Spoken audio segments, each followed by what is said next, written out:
Mila anao. Yeah. Nitazomiko mafy ny tananao kanefa tô tsy tana Vo vita ny vacances sady anao no diany tana Tsy nafoy anao satria kaikonao tamana Fa nilozanao ny fiainako nilozana azafana Tsy haiko zany ho lasa dala sady mbola tetapify Te ano ilay ferana nefa zao ny zava-misy Nelanela tany indrisy Tsy vitako tia tongotra Tsy eo akaikinao ky mampanafy mampangovotra Ka mba tongava ty anao anala ny fahanginako Fa vo nilozanao nenangatsika be ny fandrinako Tsy haiko sana diso ka mitomany efa tsy ditsoka Nibodiana ty anao fa aza de mihitsoka Miteny fo mahitsoka misady miantsoantso Zay te ahita nendrikao sy tsikinao le kanto Ny androko tô mikendrona Sa manembonembona Ranana nelatra de ory zay de fananembona Manokony anilanao Indrisina velanao Ka de jafamanotry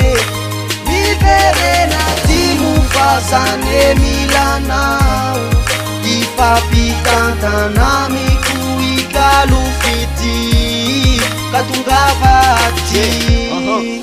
Sarukon tikaruli miara milalao Tendray anao le otra mora tezitezi tiny Voatery sy mesy vaso satria zany e milanao Omeko lanjy anao roneny azaiko toy ny vahiny Milalo vovoky rery za ohatrany fanao ny ankizy Sy mety mombona dolo ny zavatra rehetra zay atao Manna mafy sy mizalo ohatran'olona voakrisy Satria fahorina hoany eny tsy fahitananao Milanao zao bebe satria anao nekina fitavako Milanao amina mba tsy hiala misy Ny fiainako rehetra mansy de milanao rahavako Sarotra ny mafa fa ny ohatranao de visy Ka mbola iondra ihany fa ny fotoana sy fanotrevina Nelanelana mansy tsy lavitra ka de aleoko aloha amizao Mifeko mikosy tem mangamba ny sara tadidina Raha toka malahelo na sandra manay anao Indrisina velanao Ka de jafamanotry Miverena ty mofasane milanao Ipapitantana miku ikalufiti Katungavati Katungavati Yeah